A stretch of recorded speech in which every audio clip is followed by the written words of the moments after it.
such a long time now, and I'm just thrilled to be here. I think you're doing some of the smartest, most interesting work in faith communities out there, and so we're really just delighted that we have an opportunity to be with you today, so thank you. People often think about the Human Rights Campaign in terms of the lobbying work that we do, which is kind of how we've gotten to be known. We've been around for over 30 years. But there is a secret, which I'm hoping becomes less of a secret, which is the Human Rights Campaign Foundation, which is the educational wing of our organization. And increasingly, we are really creating programming that is designed to address the needs of LGBT people really from cradle to grave. So whether that means that we create safer environments for young people through our Welcoming Schools program, or whether it means in some of the work that we do at the Religion and Faith program, building up inclusive faith messages for people of all faiths, or if it means helping people that are LGBT people find hospitals that embrace them and help them get through their health journeys, whether it means locating and speaking about the workplaces that are affirming.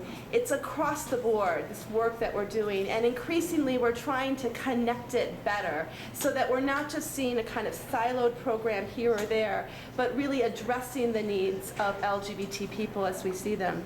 So in that process, we've increasingly been interested in the lives of LGBT youth. And we recognized that in order for us to be able to do our work across the foundation better, we needed, and foundation is just our shorthand for our educational wing, we needed to be able to listen and to hear the actual voices of LGBT youth and not just what talking heads are saying about LGBT youth. So about a year ago, through the Family Project, we decided to ask young people, over 10,000 of them, what their lives were like in school, in church, in their families, among their friends, their peers, the whole spectrum of young people's lives. And this project has been an absolute eye-opener for me in the work in the Religion and Faith program and thinking about how are we talking about LGBT young people? What's the intersection of faith in that space? And so it's been incredibly important for us. And I'm really excited that we're here talking to you, and hopefully you'll be talking back to us, because I want to see how this work can even go deeper within the faith communities. So I'm really pleased to have Dr. Ann Nickel, who's going to do really the presentation today. She's been responsible for making sense of the data received. And if you've ever done data crunching or have sort of looked at data, I'm just kind of amazed at people that do this well. She was able, we had about a 3-hour conversation about a week ago, and I thought that you could sort of look at this in kind of basic ways and sort of following what the questions asked that we asked young people. But what Ann has done, as you'll see, is she's able to eke out these kind of amazing sort of information based on just really looking and studying the data, and she does it all the time, and she does it amazingly well. And she's got, there we go. You have a lot to live up to, sorry about that. So Ann has an impressive range of experience working with education and child welfare organizations throughout the U.S. So in addition to working with us on this survey, she's the associate with the Downs Group, LLC, and she was formerly the director of quality management for Casey Family Programs and the director of the Evaluation Center, at the Northwest Institute for Children and Families. She received her PhD in social welfare from the University of Washington and a Master's of Social Work from here, the University of Utah. She was also, interestingly, born and raised Mormon in Salt Lake City. And I know that, I hope you'll forgive me for this, but I know the experience of coming back here has been very deep and profound for her. So you might want to kind of like check her out and see if she's doing okay after we're done here. So with that, I give you Anne.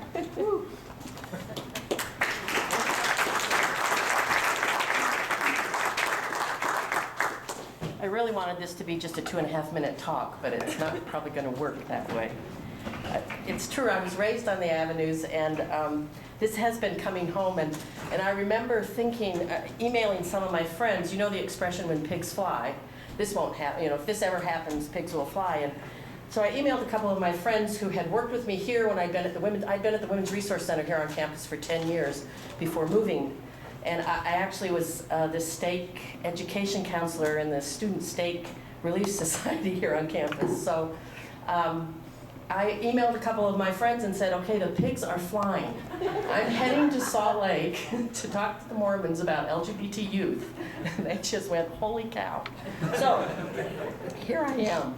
And I'm very happy to be here. This just really pleases me, and there is no place like home. I love this place. I've been gone a long time. I was teaching in the School of Social Work, and I was leaving to go work on my doctorate at the University of Washington, thinking I was going to be gone 2 years and come back here, and it's been almost 30 years, so it's been a long time. That makes me pretty old, but in any event,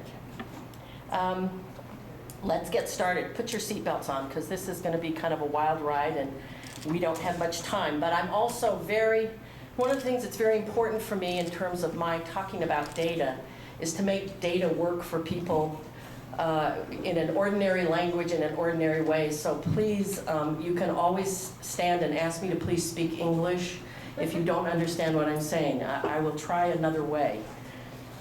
So let's begin. This survey, it was really funny because I didn't have anything to do with this original survey, with the original questions or anything. The survey was actually done, and I had been doing some work for the Human Rights Campaign. I'm an independent contractor out of Seattle, Washington right now, and I have contracts in DC and LA, mostly child welfare things, and a lot of that has to do with trying to find permanent placements for LGBT youth who are in care in the state.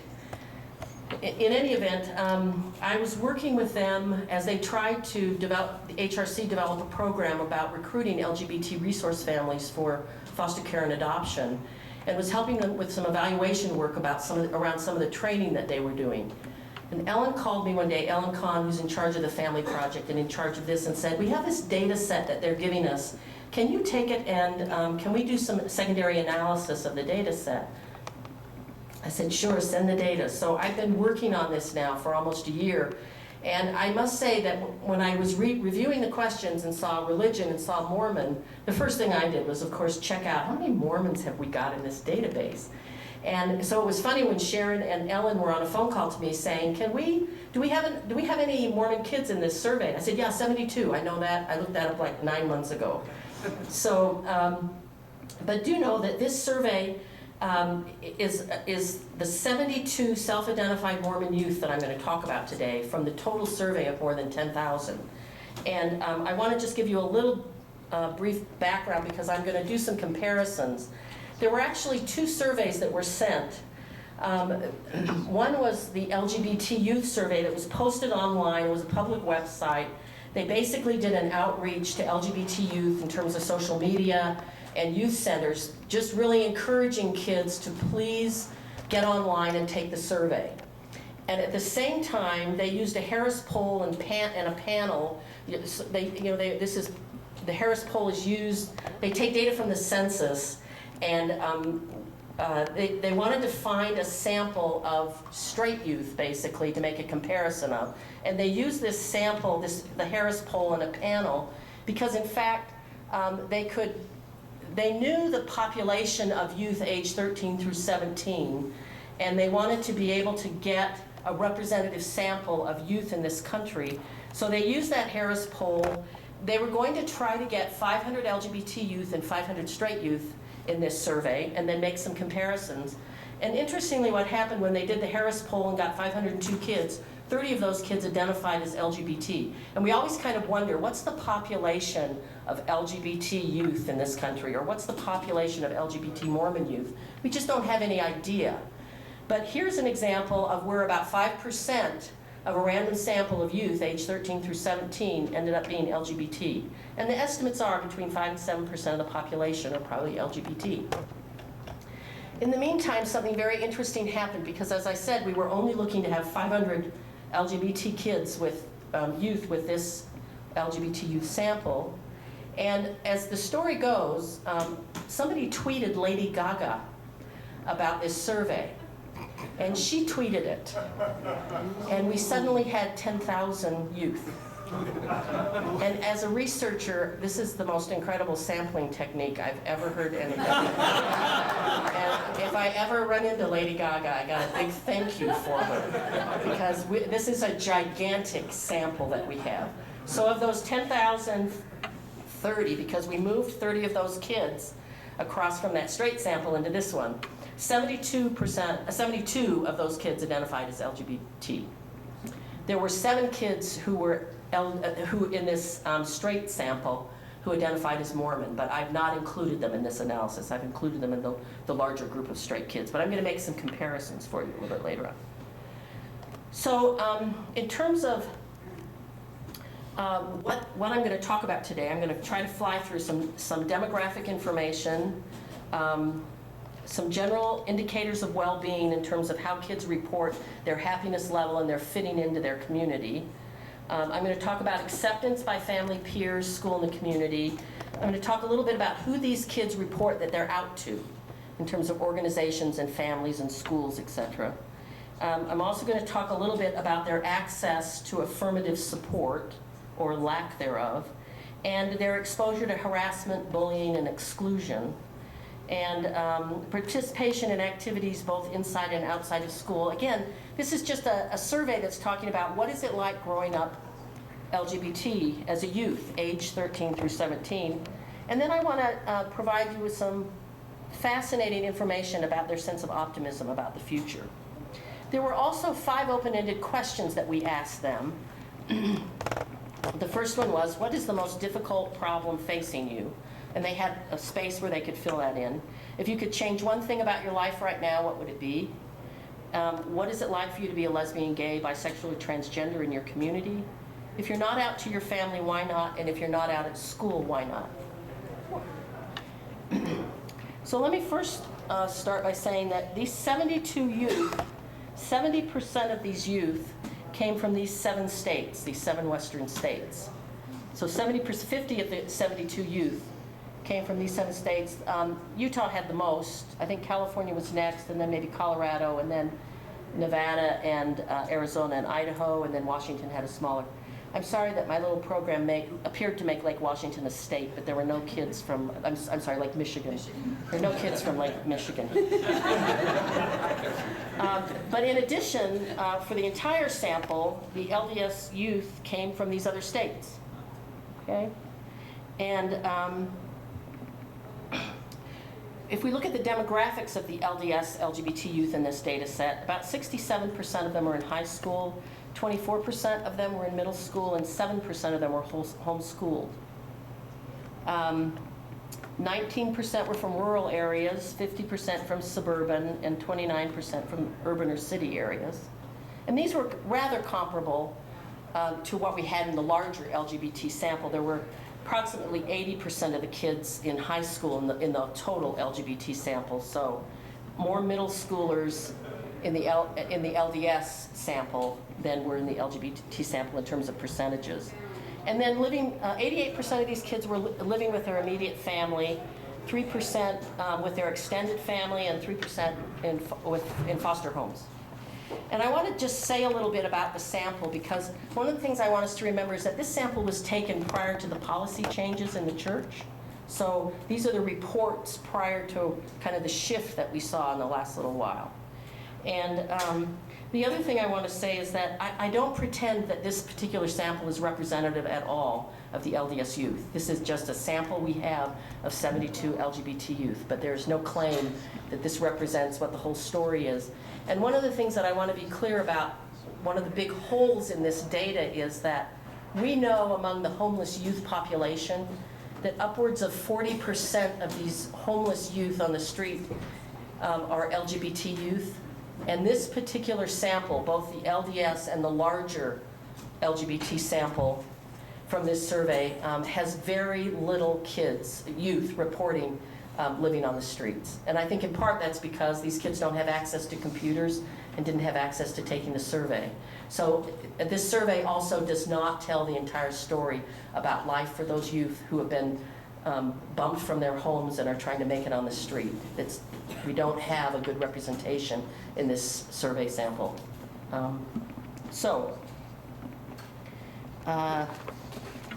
With that, let me just bump up here.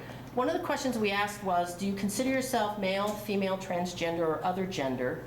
And if they were other gender, we asked them to write in what they were. And for the LDS youth, we had about 53% who said they were female, and about a third of the sample who said they were male, about 3% who said they were transgender, and 11% who said their gender was other, and then filled that in. Now, mind you, when I talk about that 3% and that 11%, that's a total of 10 kids in the LDS sample. You know, again, the number is pretty small. Compared to the entire LGBT youth sample, it's comparable in terms of the percentages and the breakdown by gender categories, but the 3% of the all LGBT youth represents about 319 kids, not just 2, and the other gender represents about 606 kids instead of 8. So you can see the differences that there are given the size of the discrepancy in terms of the size of the sample. But for those youth who said that their gender was other, the LDS youth who did, this is how they identified themselves. They identified their gender as androgynous, genderqueer, neutral, biological female gender confused, human, gender bender, hermaphrodite, and one even said, I am a dog. Now, one of the secondary analysis pieces that I did was to take the 606 kids in the larger survey who identified their gender as other, and I analyzed all of those responses in terms of how did they identify their gender. And I came up with 18 different categories of gender. Okay, so we think that these kids talk about male, female, or other, and when in fact, here's an idea of the other categories that they came up with. Genderqueer, androgynous, gender fluid, bigender, general non-binary, both, other female, other male, and gender as object, third gender, middle questioning. And you can see that there were an enormous range of ways kids identified their gender. And let me just give you a couple of examples of what some of these are, because people say, Anna, what are you talking about when you say general non-binary? People in this category said that they were gender bender, non-binary. They said their gender was gender non-conforming, or part-time cross-dresser. That's how they identified their gender. For those who answered both, some said things like a little of both, two-spirited, a mix of both female and male. Those who identified themselves as other female, they checked the other category and then basically wrote something about being female, but it was like with a caveat, like female most of the time, female with androgynous leanings, female but part of me other. And for the males, they said things like mega femme guy, or even they checked other and then said they were trans man. Gender as object, I had some kids who said their gender was a banana, a goat, a pancake, a potato, a tree, and a unicorn. And some people thought that was kind of developmentally appropriate for the 13 through, I don't know. In any event, I just put that as gender as object, okay? So that was that category. So are there any questions about any of these other kind of categories? I just wanted to give you an example, but I think people were kind of blown away that we could come up with 18 kind of general categories. What is androgynous? Androgynous? Anybody got a response to what's androgynous? I know we've got some experts in the room. Come on. So you have, like, genetics maybe XO, so you don't have the X and the Y, but you may have female characteristics. Is that what you're talking about? Yeah, well, and I don't know that 13 through 17-year-old kids may have that, but they're saying they are kind of a middle, they have male and female androgynous, kind of both. It's another way for some people of saying both. If you got a, yes? Androgyny is usually someone who considered they're male or clearly their sex is one or the other, where intersex or hermaphrodite is someone who is both or neither completely physically. Mhm. There are a lot of different ways that people define these different terms. But it's also, Anne, isn't it about presenting to and how I mean, my partner would say she's androgynous because there's a kind of presentation that's neither femme nor particularly masculine, but sort of like right in the middle and very athletic. So. Yes? Yeah, I would say, isn't it important to remember that this was self-reported, these Right. terms kids came up with themselves. You didn't give them a list of definitions of these things, No. right? So, I mean, that's not. This was a blank line, and they wrote in. So, I mean, what it as was. a 13-year-old, I would have no idea what the definitions of a lot of this stuff was.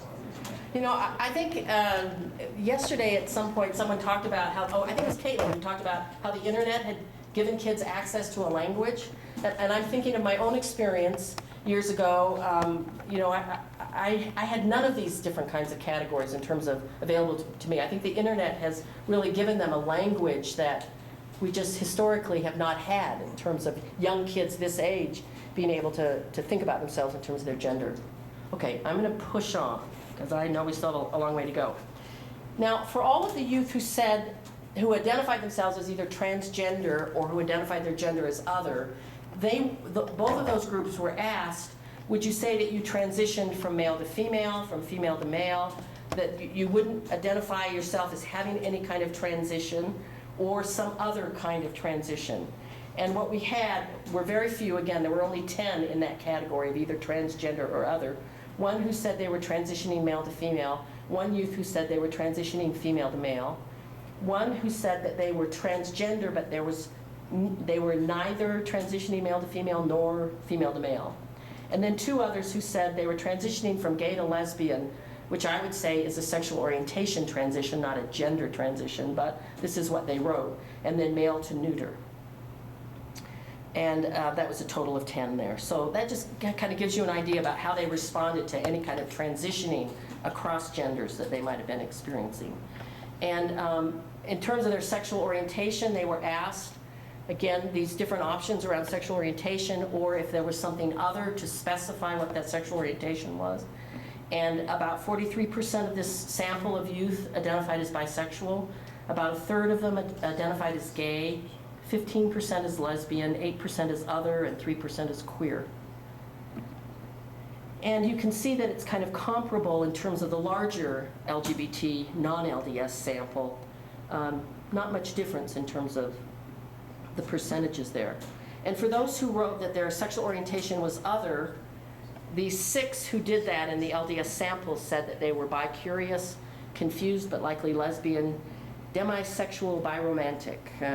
You know, this is from the mouths of 13 through 17-year-olds.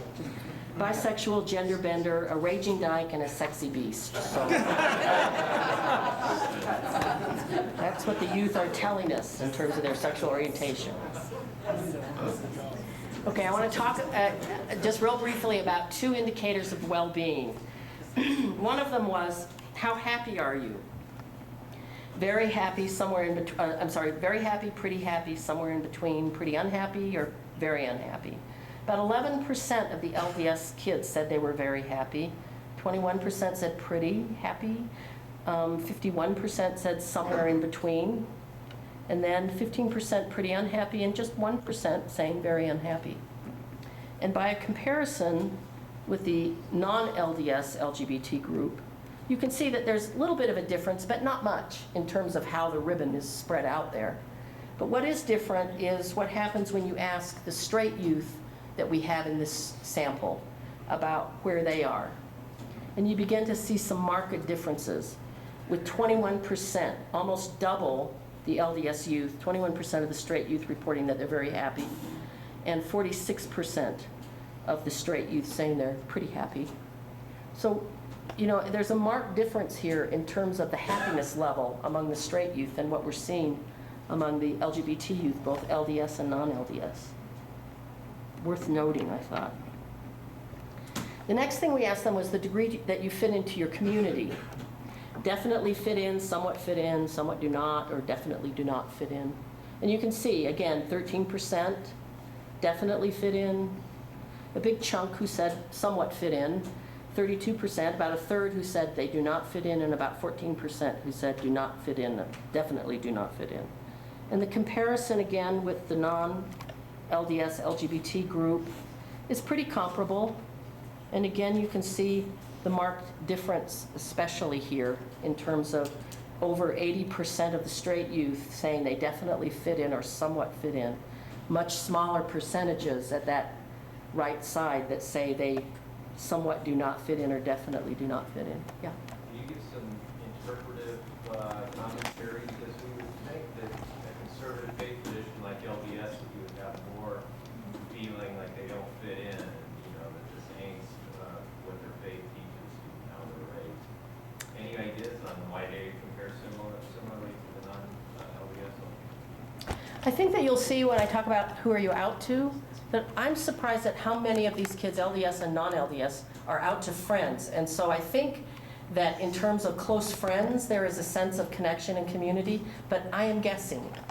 And I'm very clear that this is descriptive data. It would be difficult for me to, yeah.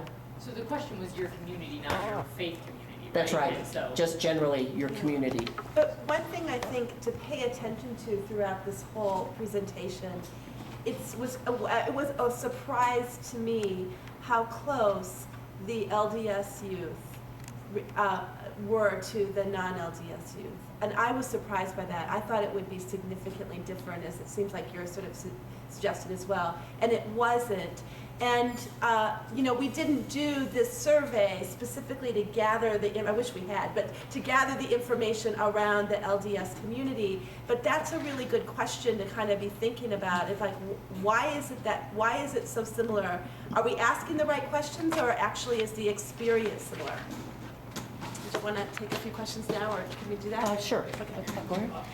I would suggest you really need to pay attention to where you got your sample. These are LDS kids and non-LDS LGBT kids who are all really tuned into Lady Gaga. Now that might not be very typical of your average LDS. And that's why I'm saying this may not be a representative sample at all of LDS youth. You're right. Yes. I just wondered if any of the other youth were also from like religious backgrounds. They don't have to be Mormon, or they just the other conservative type. Yeah, the Protestant religion was the most frequently reported with the group, and there was actually a relatively large group, 20 to 25% of the group, who identified as spiritual but not religious. So they had that option in terms of identifying. But it is important to note, I think, and make sure I'm right about this, that the percentages of young people that identified with a religious community was relatively small, right? Mm-hmm. Yeah. I think a lot of the LGBT youth have been disenfranchised from their religions, and it shows in some of those. And we'll see some differences with the LDS youth in terms of With a sample group from the same geographic area,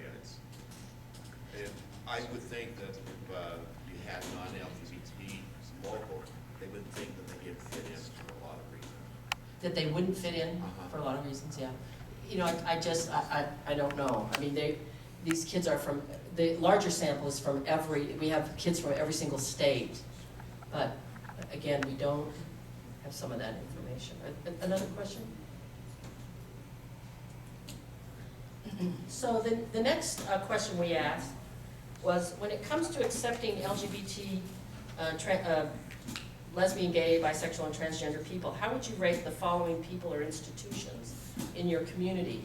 And I'm just going to show you the results for how they rated their peers in terms of how accepting they were of LGBT, their families, their community generally speaking, and then your own church, okay? So what we have here is this is how they rated their peers in terms of acceptance. think we've got 28% there very accepting and about 58% saying they're somewhat accepting. But again, you know, it's pushed on on the side of the scale where most of their peers are pretty accepting of them.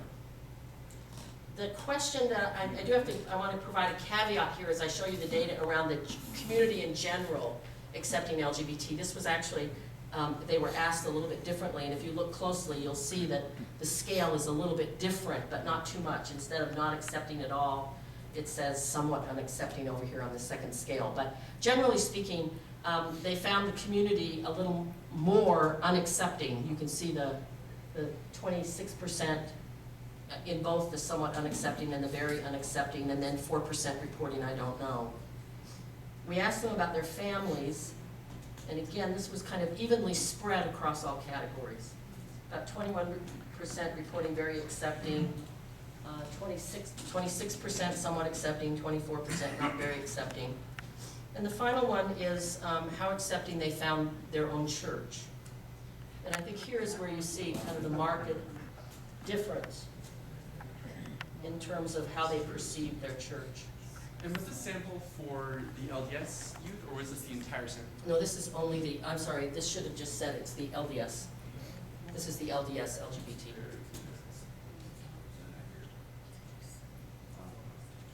And again, this was a year and a half ago when this sample was taken here.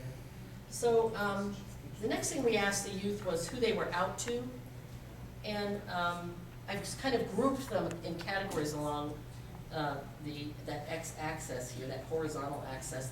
93% of the LDS youth reported being out to close friends. And there you see the second grouping is kind of what happens at school. Who are they out to at school? At school in general, to classmates and to teachers. And you can see that still about 2/3 of the kids are reporting that they're out at school in some way or another or out to classmates.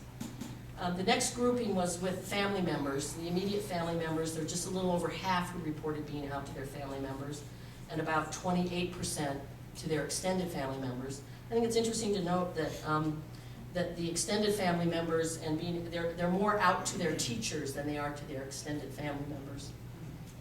In part, probably because they spend more time with their teachers than they may do with their extended family members. Teachers are less judgmental. Some are. Yeah. But 24% reported being out at church and out to their clergy, and then coaches and at work and to your doctor. And these percentages are small in part because not all kids participate in sports, not all kids work, and not all kids reported having a doctor. But what I want to show you then is the comparison with the LDS youth, which you have here, with the rest of the LDS youth, with the rest of the LGBT youth. And you can see that there aren't marked differences here, except related to religion. That a lot more of the LDS youth report being out at church and out to their clergy. And again, this is in part because we have in this sample of LGBT youth, the larger sample, a lot of youth who are reporting not being affiliated with religion. But that's one of the marked contrasts that I see in terms of youth being out. And generally speaking, LDS youth are out a little bit more in terms of percentages in all these different categories, except being out to their family. And that's where the larger LGBT sample is a little bit higher. Yeah. If they're so disapproving among their church group, it spiked to 60%, something like that on your previous slide. Mm-hmm. Why are they out so much more than the LGBT group in general out at church, 24%? I have my notions, but I've got two people here who might have an answer to that too. Yeah.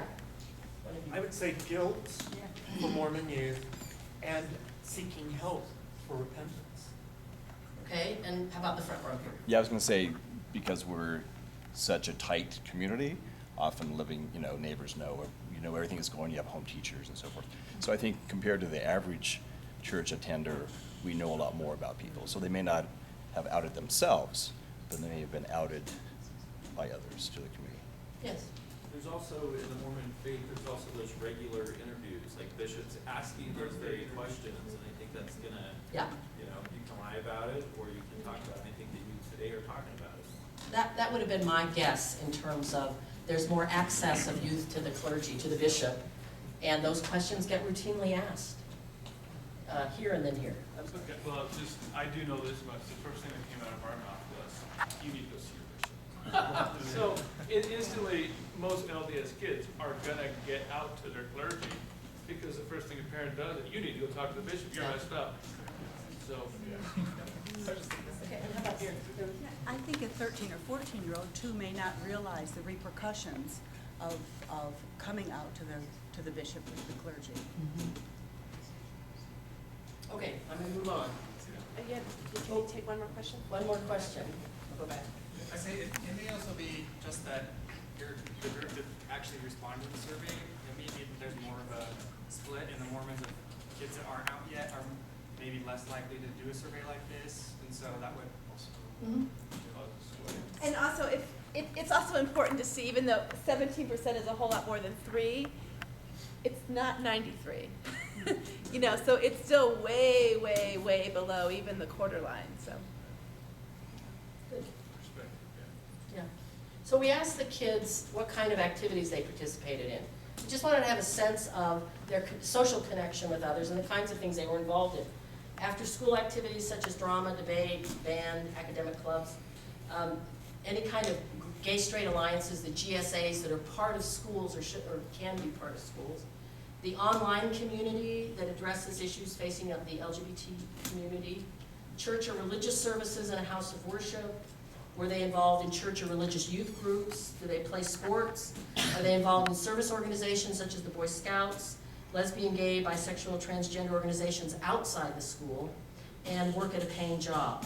So what I want to show you here are just some of the differences in the first column of the percentage of youth in this sample who reported they participate very often. So we're just looking at the kids who said, the LDS youth who said they participate very often. They participate in the, 40% said they participate in the after-school activities. And you'll see across all LGBT youth and across the straight youth, this is one area where the participation rate is really comparable. And that's where I said, thank heavens for the drama club. I don't know.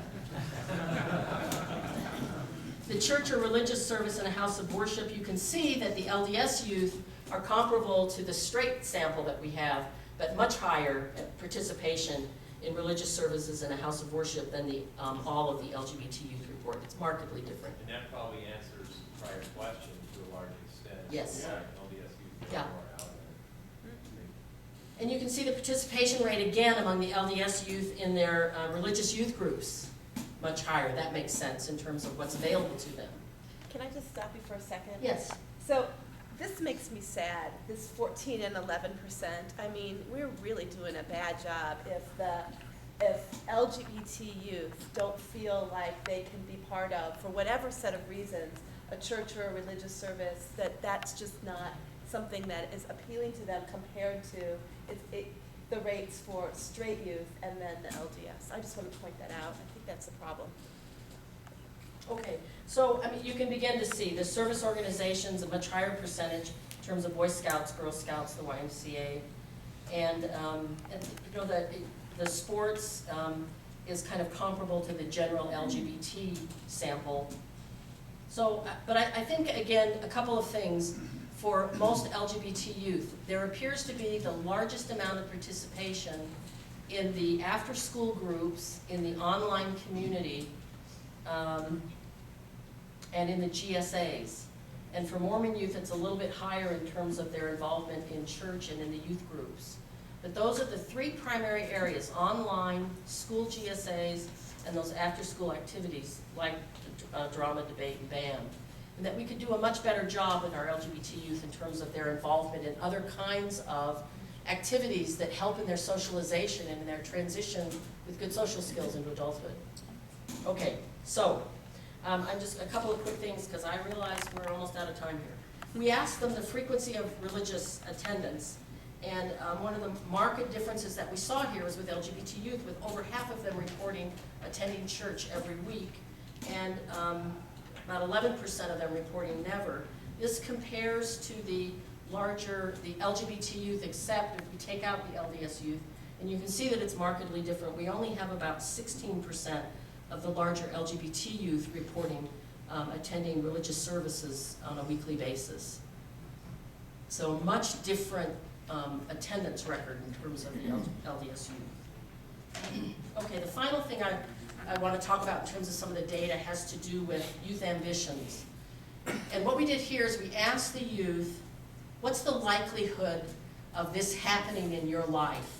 Establishing a lifelong partnership with someone you love, getting married to someone you love, going to college, having a good job, being happy, raising children, and being an active part of your community.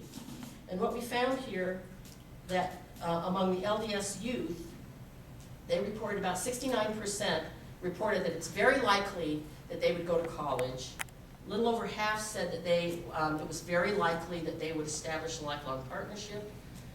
54% said have a good job. 51% said be happy. 47% said get married to someone you love. 42% raise children. Again, I'd love to see those percentages higher. But here was what we did next. We asked the youth, what's the likelihood of these same things happening to you if you stay in the same city you're currently living in? And here's what happened. The likelihood of these things happening, according to their perception, dropped precipitously. You know, in some instances we had like a 68% decrease in the number of kids. 47% said they wanted to get married. It was likely, very likely, that they would get married to someone they loved. That dropped to 15% if they stayed in the same city they currently lived in. So for me, this is one of the biggest findings that we had. This was the same for LGBT youth in the larger population. This wasn't different. The percentages might have been different, but the drops were precipitous in terms of youth really feeling like to reach some of the aspirations they had for their life, they weren't going to be able to do it in the city they were currently living. And I can understand that about going to college and maybe finding a good job. It may require that they move to a city where there's a college or university. But to look at that, be happy, get married to someone you love, raise children, or be an active part of your community, and to see these rates drop so drastically, I think sounds a big alarm to us, or ought to, in terms of the kinds of welcoming and affirming communities we're providing to these youth. Yes? I think that goes along in an interesting way with the Lawman et al. Study from '94, which shows the prevalence of gay and lesbian people in a population probability sample for the whole United States. And if you take the populations for gay men, for example, it's about 3% in that sample. Mm-hmm. If you take the 10 major cities, 10 largest cities, it's 10%. So there's a real movement of people into big cities where Sure. they find more. You go Much more from welcoming 3% community. to 10% if you take those 10 Yeah. biggest cities. Okay. How does this look for straight kids? You know, it's markedly different because the drop-off, the percentage decrease isn't nearly what you see here. It does drop off a little bit, but it doesn't drop off to the degrees that these do. And I have that data, but I just timed what wasn't going to allow me to do that. Do the straight kids though, do they have much more, are there more that are likely to go to college and have, or that they'll have a lifelong partnership and job and all that? No, as I recall, that the percentages were actually pretty comparable. So, and the decrease, if they were in the same city, was just much smaller. Okay, with the time that we have remaining, what I was hoping to do was to provide you with some of the responses to the open-ended questions that kids gave us when we asked them, what's the biggest problem that you face? So, and I realize we're kind of running out of time here, but let me just read it to you. They're very powerful and moving. So the first question we asked them is, what's the most difficult problem facing you in your life these days? One response said, guys who think it's funny to make fun of gays.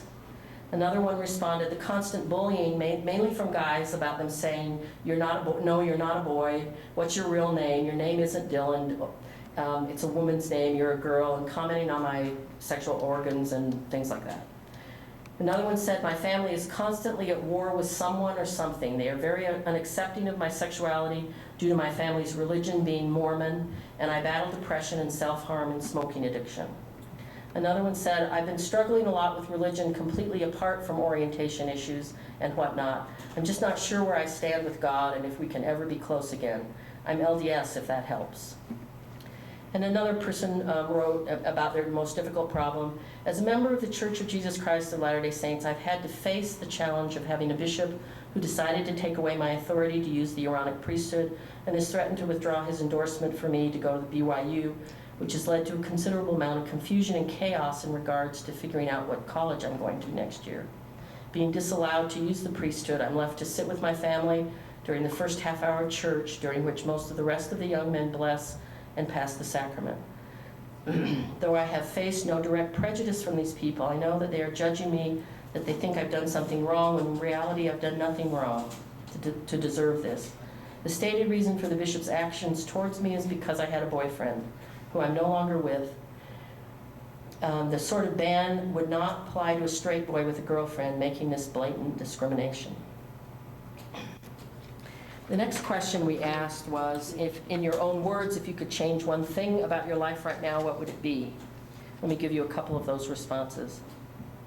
I wish I didn't have to hide who I am from my family.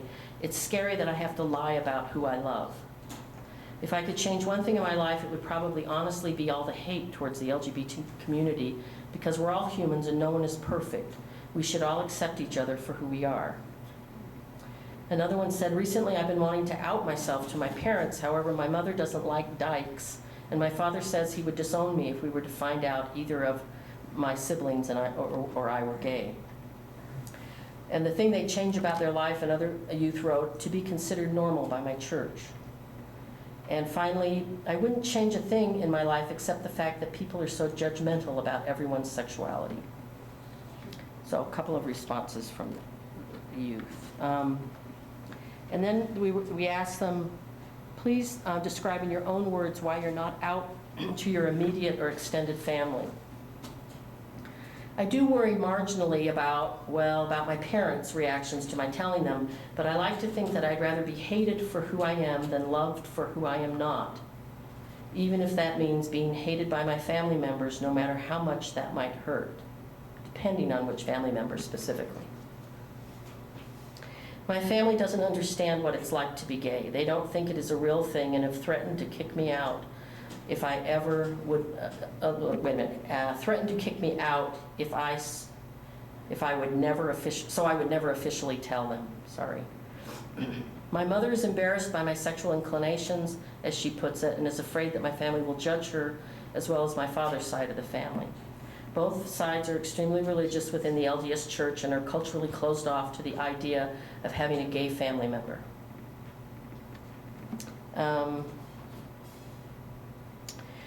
One woman wrote, I have very vivid dreams of coming out and they all end with me packing my bags and leaving. I suppose I'm scared. Another one wrote, my family hates anyone who's LGBT because they don't understand that I can't they don't understand that I can't control who I love. My sister, when I tried to tell her, told me that that I couldn't date a girl and that I would have to force myself to be straight. I lied and told her that I'd go straight. I have a girlfriend.